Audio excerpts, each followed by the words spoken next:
Hi, I'm Shannon Hosfield, and this is Establish a Home, where we recognize the family as a fundamental unit of society and that a nation is but a magnified home. So the principles that we believe in need to be established in our homes so they can be magnified outside of our homes. Today we're talking about establishing a home of understanding. And I don't know about you, but I don't always understand my kids. They have different motivations and desires and energy and interests, and I don't understand sometimes how I birth children that are so different from me. And I hope I'm not the only one that feels that way. I'm pretty sure I'm not. So if you felt that way, can you please put that in the comments below? Whether you're watching on YouTube or Facebook, it doesn't matter. Just put in the comments below. I've been there. I felt that. I don't always understand my kids either. Or, oh, honey, I feel that way about all 7 of my children. Now, if you're in that place where you're thinking, I don't understand my kids, just take comfort in knowing you're not the only one that feels that way. That's all right. It's okay.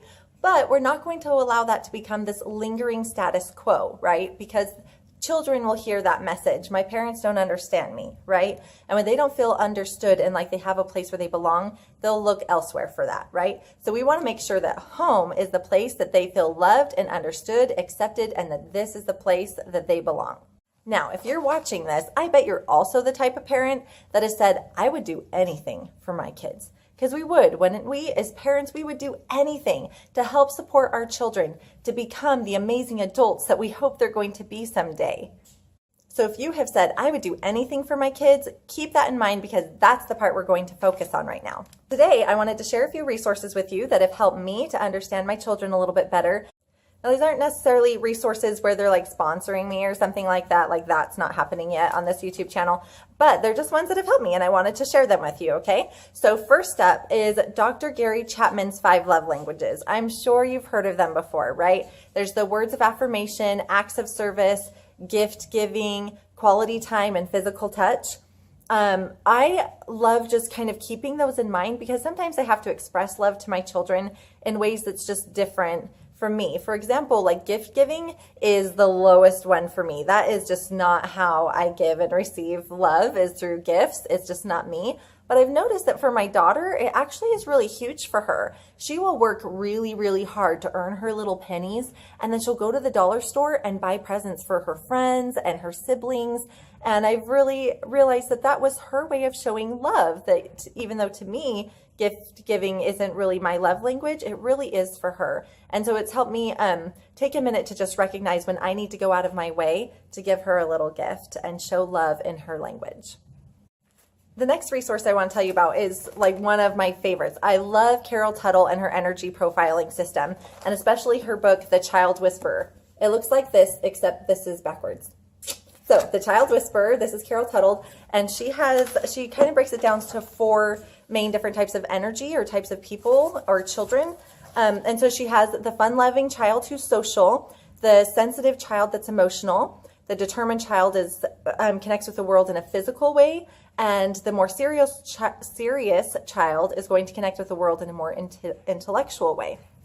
And so what I love about her program is that it really helped me to appreciate the gifts that my children have and to see them as gifts when that's what they are. Sometimes I was correcting my child's bad behavior when it wasn't really bad. I was really just hurting my child, you know? So I'm an extrovert and I have children that are introverts or just more inward quiet. And when I just needed to learn how to parent that in a healthy way for them and for me. So I wasn't hurting them or making feel like they were bad for being shy, but just I needed to know how to parent that better. So that's what I love about her program, is that it really helps us understand when to parent and how, and in the right way for the right child. I love her program for that. So the last resource I wanted to mention on this video kind of opens up a huge door of lots of possibilities, but it's really a resource that's there to help you, and that is the medical and health fields. I think sometimes it's really helpful to find out when your kid's dealing with anxiety or an allergy or a learning disorder or something, or they need glasses, right? Sometimes you need to know those things in order to help and support your child. I don't want that to overwhelm you because there's lots of possibilities there, but it's a resource that's there to help us support our children and find out what their needs are. So be empowered and trust that the answers you're seeking will come to you. And possibly they'll come in the comments below, because I'd love for parents to share where you had your aha moment, What was something that helped you understand your child a little bit better and realize where they were coming from and appreciate them for who they really were? So that the answers that you're seeking will come to you as you intentionally establish your home.